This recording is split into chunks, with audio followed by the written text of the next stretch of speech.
बिस्मिल्लाहिर्रहमानिर्रहीम। अस्सलाम वालेकुम व्यूअर्स, उम्मीद करती हूँ आप सब खैरियत से होंगे।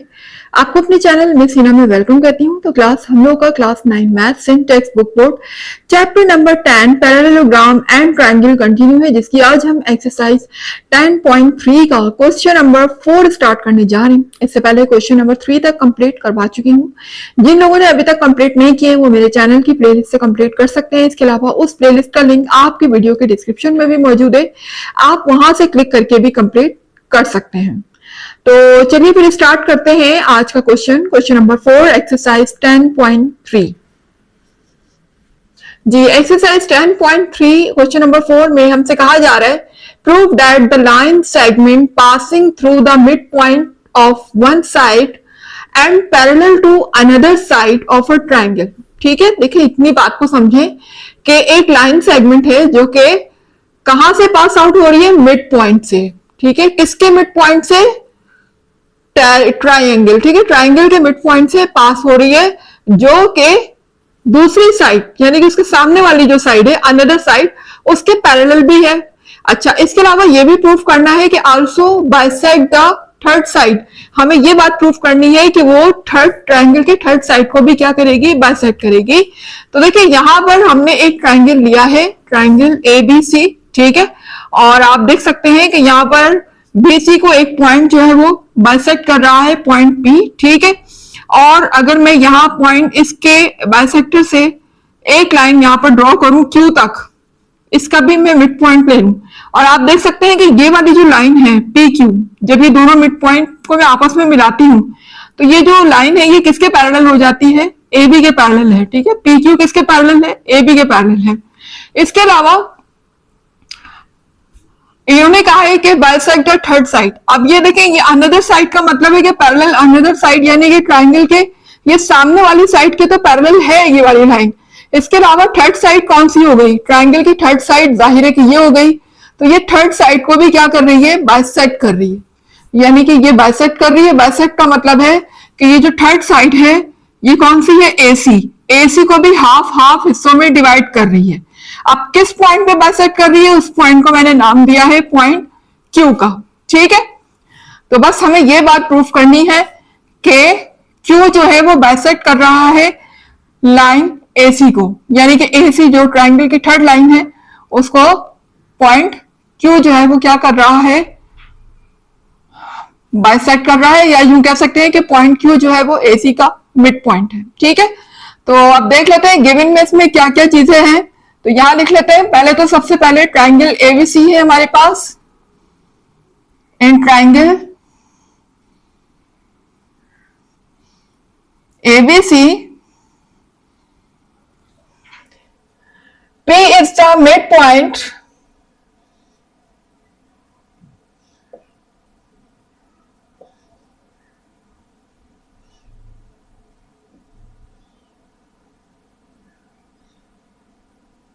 किसका मिड पॉइंट है, BC का। तो यहां लिख दीजिएगा मिड पॉइंट ऑफ BC। ठीक है, इसके अलावा अब ये अगर मिड पॉइंट है तो इसका मतलब ये है कि जितना पार्ट ये होगा उतना ही पार्ट ये होगा, दोनों को इक्वली पार्ट में डिवाइड कर रही है ना लाइन। तो हम ये कह सकते हैं कि BP is congruent to PC। PB कह सकते हैं ना, PB is congruent to PC, यानी कि ये वाली लाइन इस लाइन को हाफ हाफ डिवाइड कर रही है। अगर ये इसका मिड पॉइंट है तो जितना पार्ट ये होगा उतना ही होगा। तो हम ये कह सकते हैं कि PB is congruent to PC। यहां लिखिएगा सच दैट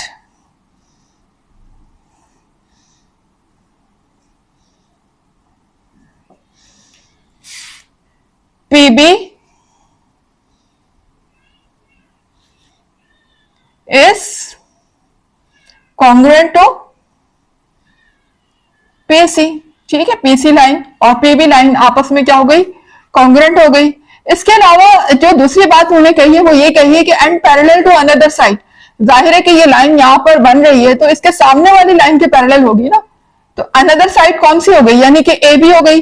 AB के ये PQ लाइन क्या हो गई, पैरेलल हो गई। तो यहां हम ये भी लिख देते हैं एंड ये वाली जो लाइन है ना PQ line also parallel to AB line. तो यहां हम लिख देते हैं P Q is parallel to A B. ठीक है, ये दो बातें तो हमने लिख दी कि भाई यहां पर ये जो लाइन जो बाइसेक्ट कर रही है passing through the mid point of one side and parallel to another side.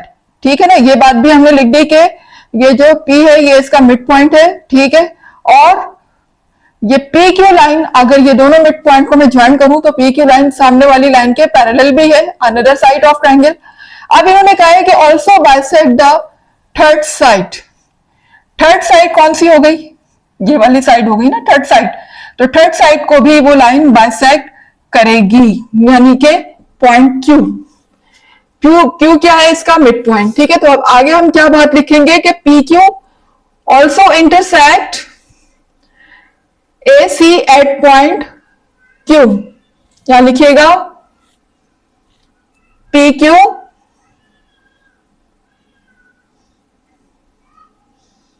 Intersect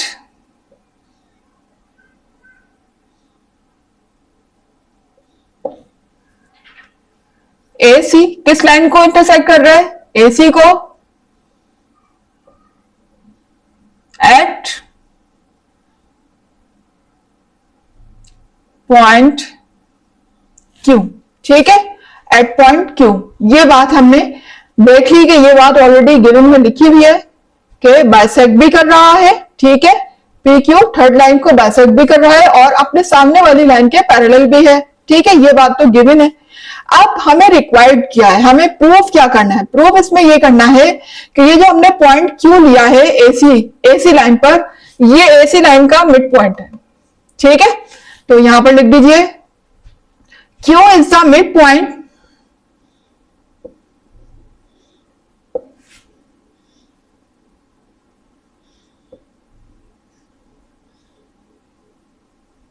of AC। ठीक है, ये बात हमें इसमें प्रूफ करनी है कि Q is the mid point of AC। अच्छा, अब अगर हमें ये बात प्रूफ करनी है कि Q जो है वो मिड पॉइंट है AC का, तो फिर इसका मतलब ये हो गया कि हमें इसमें कुछ ना कुछ अपनी तरफ से कंस्ट्रक्ट करना पड़ेगा।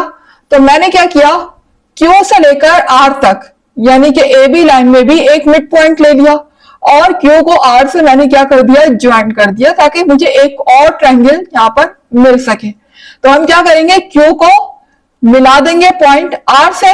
ठीक है, तो ये काम हम खुद कर रहे हैं, क्वेश्चन में गिवन नहीं है, तो हम इसके लिए क्या यूज करेंगे, कंस्ट्रक्शन, और यहां लिखेंगे ड्रॉ QR। ठीक है, यहां लिखेंगे ड्रॉ QR। ठीक है, ड्रॉ QR इस तरीके से ड्रॉ करेंगे कि QR जो है वो पैरेलल होगा किसके, सामने वाली साइड के, यानी BC लाइन के पैरेलल होगा। तो हम इस तरीके से हमने QR बनाया कि QR जो है वो पैरेलल किसके हो गया, BC के। तो यहां लिख दीजिएगा QR पैरेलल टू BC। ठीक है, इस तरीके से हमने लाइन ड्रॉ कर लिया। इस तरीके से हमने जो है यहाँ पर बाइसेक्ट किया AC को कि वो लाइन पैरेलल हो गई, सामने वाली साइड है BC। ठीक है, such that QR intersect AB at point R। आगे लिख दीजिएगा सच दैट ये जो लाइन है ना QR इस तरीके से बनाई है कि वो AB लाइन को इंटरसेक्ट कर रही है एट पॉइंट R को। QR intersect AB at point R। ठीक है, ये काम हमने खुद से किया है, तो हमने इसे कंस्ट्रक्शन में लिख लिया। तो क्लास अब हम इसको प्रूफ करने के लिए दो कॉलम बनाएंगे, एक स्टेटमेंट का और दूसरा रीजन का। यहाँ पर हम स्टेटमेंट लिखेंगे और यहाँ पर हम उसकी रीजन बताएंगे, जैसे कि हम शुरू से करते आ रहे हैं। तो सबसे पहले तो क्लास इसमें आप जरा फिगर में देखिएगा, आपको यहाँ पर दो ट्रायंगल भी बनते हुए नजर आ रहे हैं। ठीक है, तो क्लास आप देखेंगे चैप्टर जो है ना हमारा वो बेसिकली पैरेललोग्राम एंड ट्रायंगल है। तो हर फिगर में आपको ट्रायंगल भी मिलेगा और पैरेललोग्राम भी होगा कुछ ना कुछ, यानी कि दोनों फिगर जो है ना ट्रायंगल और पैरेललोग्राम से मिलते हुए हमने फिगर बनानी है, जिसमें हम ट्राइंगल को भी लेंगे, पैरेललोग्राम को भी लेंगे, तो जाहिर है ऐसा तो हो नहीं सकता कि हम सिर्फ ट्राइंगल को कंसिडर करें। यकीन है उसमें कोई ना कोई पैरेललोग्राम भी आ रहा होगा। B P Q, this is a parallelogram, ठीक है ना। तो अब पहले तो हम पैरेललोग्राम को ले लेते हैं, इसको प्रूफ कर देते हैं कि ये पैरेललोग्राम है। उसके बाद फिर हम इन दो ट्राइंगल को प्रूफ करेंगे। जब ये दो ट्राइंगल आपस में प्रूफ हो जाएंगे तो ये बात साबित हो जाएगी कि Q is the mid point of AC। चलें तो फिर स्टार्ट करते हैं। सबसे पहले हम ले लेते हैं इन BPQR, BPQR, यानी कि सबसे पहले हम इस पैरेललोग्राम को ले लेते हैं। तो ऊपर लिखिएगा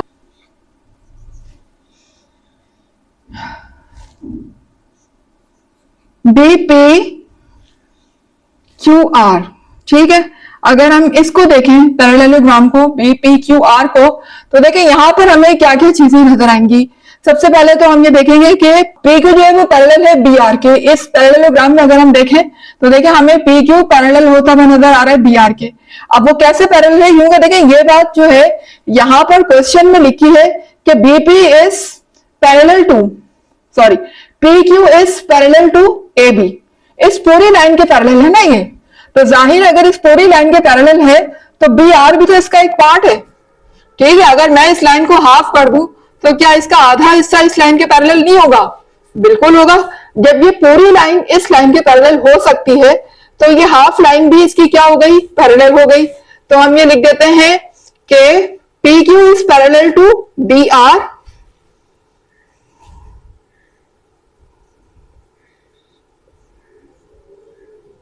ठीक है। PQ जो है वो पैरेलल है BR के। अच्छा ये क्यों है? क्योंकि ये बात क्वेश्चन में गिवन है कि PQ is also parallel to AB। That's why हमने जो है PQ को पैरेलल लिया है BR के, ठीक है। क्योंकि BR जो है वो बेसिकली AB का ही एक पार्ट है, उसी लाइन को हमने हाफ कर दिया। तो हाफ हो या पूरी हो, है तो इस लाइन के पैरेलल। तो हम ये कह सकते हैं कि अगर ये इसके पैरेलल है तो ये भी इसके पैरेलल है, ठीक है। तो यहां लिख दीजिएगा PQ is parallel to AB, जो कि क्वेश्चन में ऑलरेडी गिवन था, हमने खुद से कुछ नहीं किया, ठीक है। उसके बाद दूसरी लाइन जो हमने खुद से बनाई थी, यहां पर ये देखिए ये वाली लाइन बनाई थी ना हमने QR, ये किसके पैरेलल हमने किया था? BC के पैरेलल किया था। ये देखिए यहां पर QR को बनाया था और हमने कहा था कि ये पैरेलल है BC के। तो अगर ये BC के पैरेलल है तो यकीनन PB के भी पैरेलल होगा, क्योंकि PB जो है वो इसी BC लाइन का एक पार्ट है, इसी का हाफ ले रहे हैं हम। तो जाहिर है कि ये वाली लाइन जो हमने खुद से बनाई है अगर इस पूरी लाइन के पैरेलल है तो यकीनन PB की भी क्या होगी, पैरेलल होगी। तो यहां पर हम लिख लेते हैं कि QR is also parallel to PB, ठीक है। PB के भी पैरेलल है। अच्छा अब ये बात भी हमें क्या है क्वेश्चन में गिवन नहीं थी, बल्कि ये हमने खुद से बनाई है। ये बात हमने खुद से ड्रॉ किया है कंस्ट्रक्शन में, आप देख सकते हैं। तो यहां पर हम वर्ड यूज करेंगे कि हमने यहां पर खुद ड्राइव किया था कि QR पैरेलल है BC के, QR पैरेलल है BC के, ठीक है। और क्योंकि ये बात हमने खुद ड्राइव की थी कंस्ट्रक्शन में, तो आगे ब्रैकेट में लिख दीजिएगा कंस्ट्रक्शन, ठीक है। यहां पर कंस्ट्रक्शन लिख देते हैं हम। अच्छा अब जरा देखिएगा, जब हमने ये बात प्रूफ कर दी यहां पर कि PQ जो है वो पैरेलल है BR के और QR पैरेलल है PB के, तो इसका मतलब ये हो गया कि जब ये सामने अपोजिट साइड आपस में पैरेलल प्रूफ हो गई तो क्या ये बात प्रूफ नहीं हो जाती कि ये क्या है, ये पैरेललोग्राम है। तो फिर हम यहां पर ये लिख देते हैं कि because all the opposite sides are parallel, that's why this is a parallelogram। यहां ये बात साबित हो जाती है। तो हम ये कह सकते हैं कि BPQR लिख दीजिएगा, hence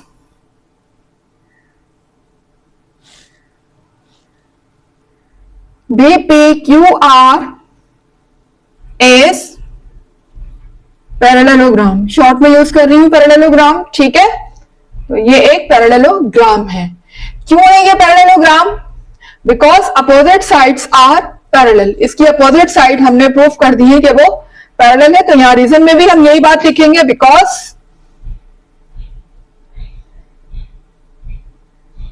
अपोजिट साइड्स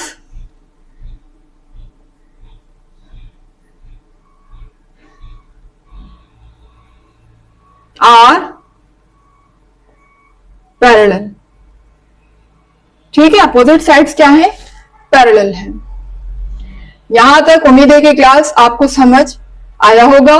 ठीक है, अब देखिए यहां पर आगे हमसे क्या कह रहे हैं कि क्यू आर जो है अगर पैरेलल है पीबी के, तो इसका मतलब ये हो गया कि क्यू आर जो है वो पीबी के कॉन्ग्रुएंट भी हो जाएगा। ठीक है ना, आपस में ये कॉन्ग्रुएंट भी होंगे। क्यों होंगे कॉन्ग्रुएंट? क्योंकि आपको पता है कि जब कोई लाइन किसी ट्रायंगल के दो साइड्स को बाइसेक्ट करती है, देखें ये दोनों पॉइंट क्या है, ये बाइसेक्ट कर रहे हैं ना सामने वाली साइड को। आर जो है वो एबी को बाइसेक्ट कर रहा है, जबकि क्यू जो है वो एसी को बाइसेक्ट कर रहा है। तो ये लाइन इन दोनों के बीच से गुजर रही है।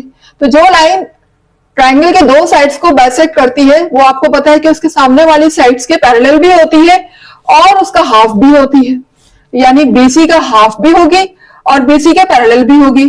तो अगर ये वाली लाइन बीसी का हाफ है, तो अगर मैं बीसी को ही हाफ कर दूं, यहां पर पी कर दूं, तो जाहिर है जो हाफ पार्ट होगा वो तो इस लाइन के इक्वल होगा ना भाई। पूरी लाइन अगर पूरी लाइन का हाफ है ना ये, तो अगर इस लाइन को, पूरी लाइन को अगर मैं हाफ कर दूं, तो ये हाफ पार्ट यकीनन इसकी क्या हो जाएगा? इक्वल हो जाएगा। ठीक है, तो हम ये कह सकते हैं कि Q R is congruent to PB.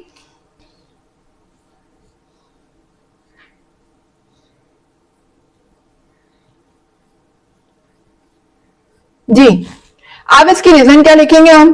भाई जो क्यू आर है वो पीबी की अगर कॉन्ग्रुएंट है, तो भाई साफ सी बात है कि अपोजिट साइड्स ऑफ पैरेललोग्राम है ये। तो अपोजिट साइड्स ऑफ पैरेललोग्राम है, तो इसका मतलब है कि उनकी अपोजिट साइड्स जो है वो आपस में पैरेलल होने के साथ साथ क्या होती हैं? कॉन्ग्रुएंट भी होती है। तो ये बात हम यहां लिख देते हैं, because opposite sides of parallelogram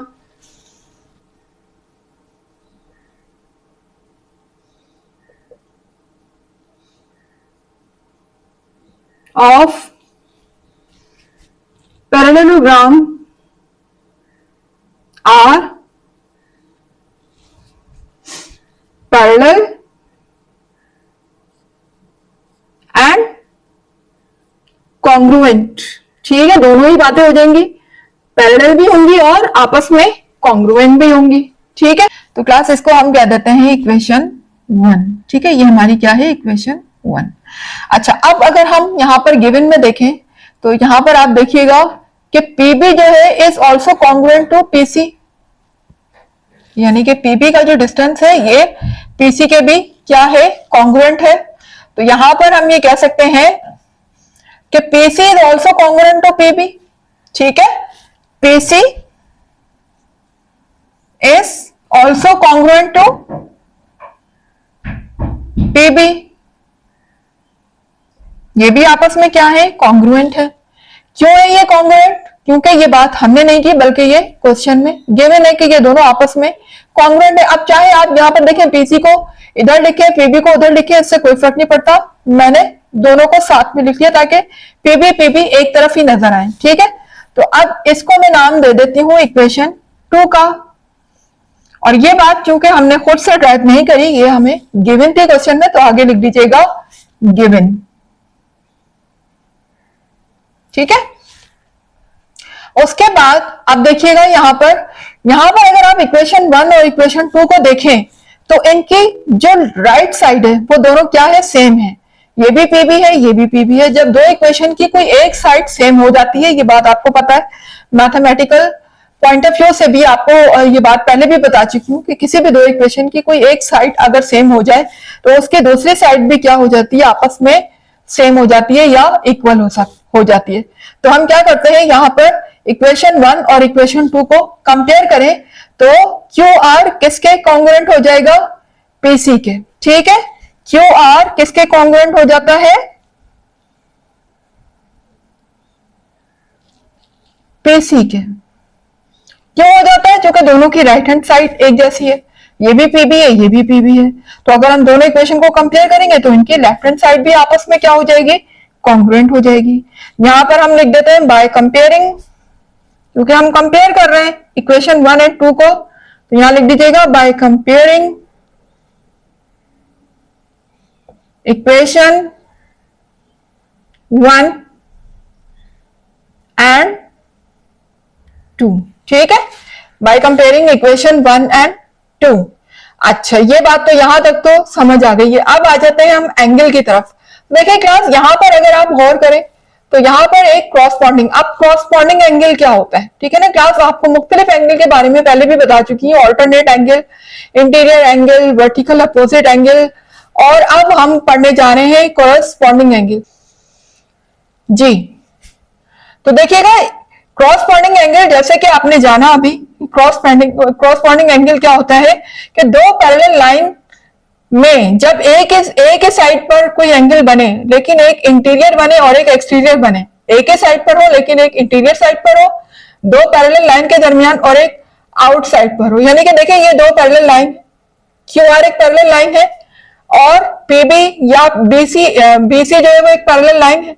अब इनके दरमियान ये वाला जो एंगल यहां जो बन रहा होगा ना, ये वाला एंगल बी जो बन रहा है, वो यकीनन एंगल 1 का क्या है, कॉरस्पॉन्डिंग एंगल है। तो देखें ये दो पैरेलल लाइन है, एक ये पैरेलल लाइन है और एक ये पैरेलल लाइन है, तो एक पैरेलल लाइन के अंदर बनेगा और एक पैरेलल लाइन से यहां बाहर बनेगा, तो एक अंदर बन रहा है इन साइड पैरेलल लाइन के और एक इस पैरेलल लाइन के ऊपर बन रहा है, तो ये दोनों क्या हो गए, आपस में कॉरस्पॉन्डिंग एंगल हो गए ना। तो कॉरस्पॉन्डिंग एंगल आपको पता है कि क्या होते हैं, आपस में इक्वल होते हैं, तो हम ये कह सकते हैं कि एंगल बी जो है वो इक्वल है किसके, एंगल 1 के। तो यहां लिख दीजिएगा एंगल बी इज कॉन्ग्रुएंट या इक्वल, यहां पर हम कॉन्ग्रुएंट का वर्ड यूज करेंगे कि angle B is congruent to angle 1। ठीक है, ये तो हो गया इन दो पैरेलल लाइन के दरमियान क्रॉसपॉन्डिंग एंगल। तो हम यहां रीजन भी यही लिखेंगे कि because these are corresponding angles of parallel lines. ठीक है, एंगल बी और एंगल 1 क्या है, क्रॉसपॉन्डिंग एंगल्स है। कौन कौन सी parallel lines, PB and QR. तो रीजन में यही बात लिख देंगे।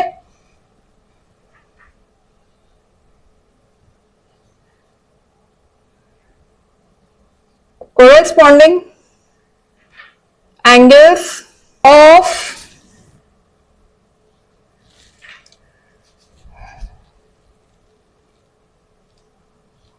parallel lines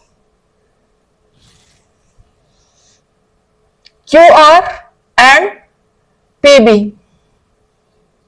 QR and PB। ये भी हमने बता दिया कि कौन कौन सी पैरेलल लाइन है, उनके दरमियान ये कोरस्पॉन्डिंग एंगल्स है, that's why this angle are equal. ठीक है, अब ये तो हो गया पहला एंगल।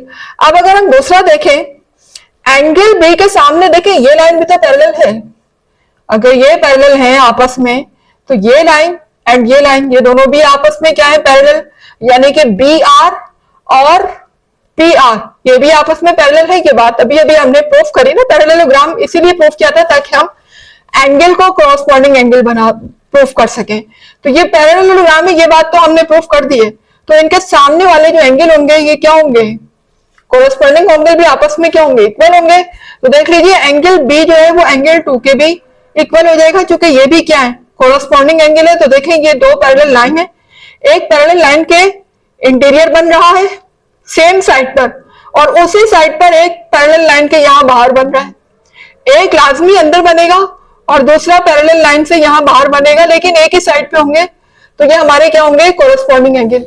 तो हम ये कह सकते हैं कि angle B is also equal to angle 2। तो यहां ये बात लिख देते हैं कि angle B is also equal to angle 2।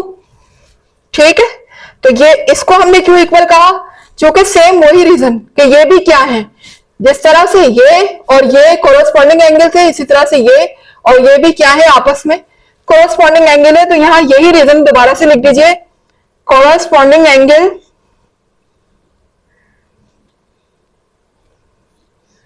ये क्रॉसपॉन्डिंग है क्लास, सॉरी स्पेलिंग गलत हो गई।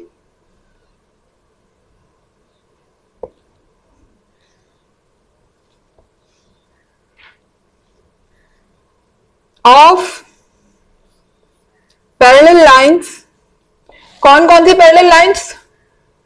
B R and P Q, ठीक है, B R and P Q, ठीक है। ये इन दो पैरेलल लाइन के दरमियान थे और ये इन दो पैरेलल लाइन के दरमियान क्रॉसपॉन्डिंग एंगल थे, तो हमने यहां पर मेंशन कर दिया because these are corresponding angle. अब आप देख सकते हैं कि अगर मैं इन दोनों इक्वेशन को, जो मैंने यहां पर कहा है कि एंगल बी इक्वल एंगल 1 के और angle B is also equal to angle 2, इनको मैं नाम दे देती हूं, ये वाली इक्वेशन को कह दूं इक्वेशन 3, ठीक है, और इसको कह दूं इक्वेशन 4, ठीक है। अब अगर आप देखें तो दोनों ही किसके इक्वल हैं? एंगल 1 भी एंगल बी के इक्वल है और एंगल 2 भी एंगल बी के इक्वल है। यहां भी आप देख सकते हैं कि लेफ्ट हैंड साइड दोनों इक्वेशन की क्या है? सेम है। ऐसी सूरत में जब दो इक्वेशन की कोई एक साइड सेम हो जाती है तो हम कह सकते हैं कि दूसरी साइड भी क्या होगी? सेम होगी। यहां भी हम क्या कर रहे हैं? कंपेयर कर रहे हैं इन दोनों इक्वेशन को। तो कंपेयर कर लेते हैं इक्वेशन 3 और इक्वेशन 4 को। तो जब कंपेयर करेंगे तो ये क्या हो जाएगा? एंगल 1 एंगल 2 के इक्वल हो जाएगा। जिस तरह से इनकी लेफ्ट साइड इक्वल है तो इनकी राइट साइड भी क्या हो जाएगी? आपस में इक्वल हो जाएगी। तो हम ये कह सकते हैं कि angle 1 is congruent to angle 2, ठीक है, angle 1 is congruent to angle 2। क्यों कहा ऐसा? क्योंकि मैंने यहां पर दो इक्वेशन को क्या किया है? कंपेयर किया है। तो लिख दीजिएगा by comparing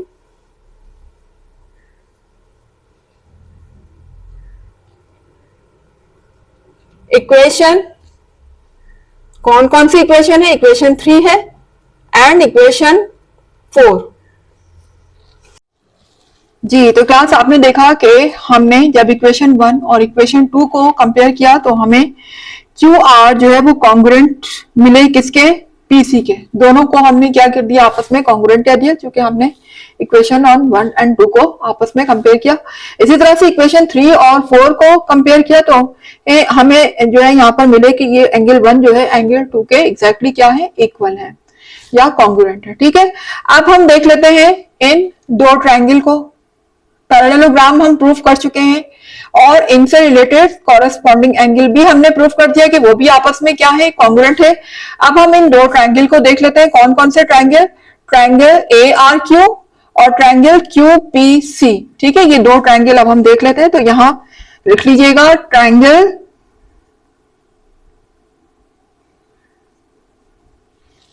A R Q, इसको हम कंपेयर कर रहे हैं कौन से ट्रायंगल से?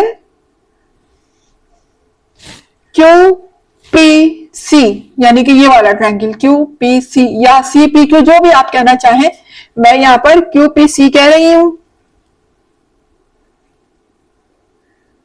क्यू पी सी, इन दोनों ट्रायंगल को अगर हम कंपेयर करते हैं तो क्लास देखिएगा इन दोनों ट्रायंगल में आपको इस वाले ऊपर वाले ट्रायंगल में एंगल 1 नजर आ रहा है और नीचे वाले ट्रायंगल में एंगल 2 नजर आ रहा है। ऐसे ही है ना? इसमें एंगल 1 है ये वाला इस साइड पर और यहाँ पर 2 है। और ये हम ऑलरेडी कह चुके हैं कि एंगल 1 जो है वो कॉन्ग्रुएंट है किसके? एंगल 2 के। ये देख सकते हैं ऊपर ऑलरेडी ये बात प्रूफ हो चुकी है ना कि एंगल 1 एंगल 2 के इक्वल है। तो यहां हम लिख लेते हैं कि एंगल 1, दोनों ट्रायंगल को अगर हम कंपेयर करें तो हम ये कहेंगे कि दोनों ट्रायंगल के एंगल क्या है? दोनों इक्वल है या कॉन्ग्रुएंट है। तो एंगल 1 जो है वो किसके कॉन्ग्रुएंट है? एंगल 2 के, ठीक है। और यहां पर हम रीजन क्या लिखेंगे? रीजन ये लिखेंगे कि प्रूफ अबव, कि हमने पहले ही ये बात प्रूफ कर दी है। तो यहां लिख दिएगा प्रूफ अबव, ऊपर की बात प्रूफ हो चुकी है, ठीक है। तो यहां लिख दीजिएगा प्रूफ अबव। अच्छा, इसके अलावा अगर हम ट्रायंगल की ये वाली साइड देखें क्यू आर, ये किसके कॉन्ग्रुएंट हमने प्रूफ की है? पीसी के। ये बात देख सकते हैं कि Q R is congruent to PC.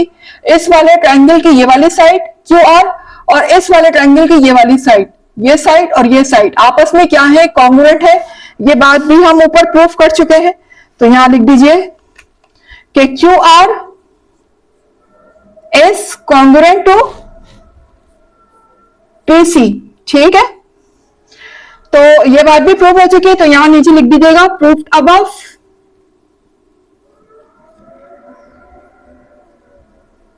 ठीक है, प्रूव्ड अबव। उसके बाद अब जरा देखिएगा कि यहां पर अगर हम एंगल 3 और एंगल 4 को वॉच करें तो क्या ये कॉरेस्पॉन्डिंग एंगल भी होंगे? भाई ये देखें, ये एक पैरेलल लाइन है, क्यू आर पैरेलल लाइन है, और यहां पर ये पीसी पैरेलल लाइन है। ठीक है, ये दोनों आपस में लाइनें क्या हैं? पैरेलल है ना। तो अगर ये दोनों लाइन पैरेलल हैं तो यहां पर देखें पैरेलल लाइन के एक इन साइड बन रहा है एंगल सेम साइड पर, और इसी पैरेलल लाइन के एक आउटसाइड बन रहा है, एक इनसाइड है और एक आउटसाइड है।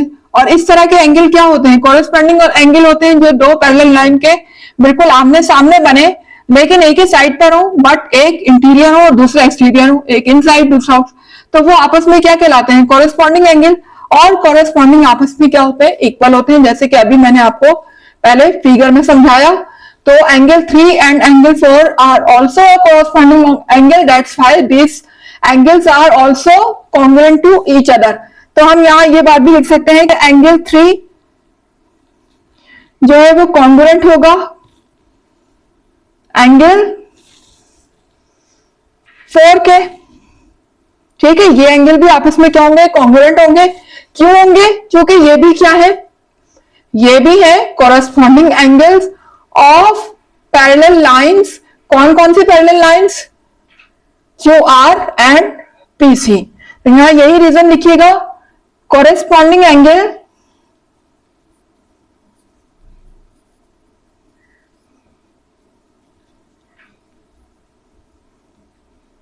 Of parallel lines. कौन कौन सी पैरेलल लाइंस? ठीक है ना, इन दो पैरेलल लाइन के दरमियान बन रहे हैं ना, एक ये वाली पैरेलल लाइन, एक ये वाली पैरेलल लाइन। तो एक पैरेलल लाइन को हमने क्या कहा हुआ है? क्यू आर, और दूसरी पैरेलल लाइन को हमने क्या कहा हुआ है? पीसी। तो लिख लीजिएगा क्यू आर एंड पीसी। ठीक है, तो अब आप देख सकते हैं कि यहां पर जब हम किसी दो ट्रायंगल को लेकर चलते हैं, दो ट्रायंगल को, और उनकी एक एंगल एक साइड और एक एंगल को अगर हम प्रूव कर देते हैं कि अगर वो कॉन्ग्रुएंट है, तो इससे ये बात प्रूव हो जाती है कि ये वाला ट्रायंगल इस ट्रायंगल के क्या हो गया? कॉन्ग्रुएंट हो गया। और यहां पर हमारा कौन सा पोस्टुलेट प्रूव हो जाता है? Angle side angle. आप देख सकते हैं पहले एंगल है, फिर साइड है, फिर एंगल है। इसकी बेस पर हमने प्रूव कर दिया कि ये ट्रायंगल इस ट्रायंगल की क्या है? कॉन्ग्रुएंट है। तो हम लिख देते हैं फिर। ये तो क्लास आप देख सकते हैं कि यहाँ पर हमने दोनों ही ट्रायंगल को प्रूव कर दिया कि वो आपस में क्या है? कॉन्ग्रुएंट है। यानी कि triangle A R Q is congruent to triangle PCQ। ठीक है, या QPC जो भी आप कहना चाहें, QPC के आपस में क्या है? कॉन्ग्रुएंट है। किस बेस पे हमने प्रूव किया? एंगल साइड एंगल पोस्टुलेट की मदद से हमने ये बात प्रूव कर दी है कि ये दोनों ट्रायंगल आपस में कॉन्ग्रुएंट है। अब जबकि ये दोनों ट्रायंगल आपस में कॉन्ग्रुएंट को हम प्रूव कर चुके हैं, तो इसका मतलब इनसे रिलेटेड या इनसे जो रिगार्डिंग जो हमारी साइड्स होंगी वो भी क्या होंगी? आपस में कॉन्ग्रुएंट होंगी। तो इसका मतलब अगर हमने ये प्रूफ कर दिया कि ये साइड इस साइड के इक्वल है, ये एंगल इसके इक्वल है, ये एंगल इसके इक्वल है, तो इसका मतलब ये हो गया कि इस वाले ट्रायंगल की ये वाली साइड यानी कि AQ साइड जो है वो इक्वल हो जाएगी किसके? QC साइड के। ठीक है ना, दोनों ट्रायंगल तो आपस में इक्वल प्रूफ हो ही चुके हैं, तो इसकी ये वाली साइड ट्रायंगल की और इसकी ये वाली साइड भी क्या होंगी? आपस में कॉन्ग्रुएंट होंगी। तो हम ये कह सकते हैं कि AQ is congruent to QC। आगे क्या रीजन लिखेंगे? By congruency of triangle. क्योंकि दोनों ट्रायंगल को हमने कॉन्ग्रुएंट प्रूफ कर दिया, दैट्स व्हाई उनकी हर साइड जो है वो आपस में, हर एंगल हर साइड आपस में क्या होंगे? कॉन्ग्रुएंट होंगे। तो यहां रीजन भी यही लिखिएगा, बाय कॉन्ग्रुएंसी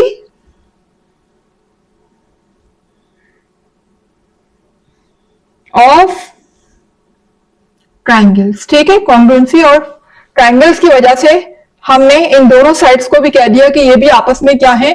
कॉन्ग्रुएंट है। अब अगर ये दोनों साइड आपस में कॉन्ग्रुएंट हो गई, AQ एंड QC, क्यों अगर ये कॉन्ग्रुएंट होगी तो इसका मतलब ये हो गया कि जितनी साइड ये होगी उतनी ही साइड ये होगी, आपस में इक्वल है। तो इसका मतलब ये होगा कि यकीनन Q जो है वो AC के मिड पॉइंट पर है, जब भी तो ये साइड इस साइड की इक्वल हुई ना भाई। Q जाहिर सी बात है मिड पॉइंट पर होगा, तभी तो ये साइड जो है वो इस साइड की इक्वल आई ना, वरना कभी भी इक्वल ना आती अगर ये मिड पॉइंट में ना होता।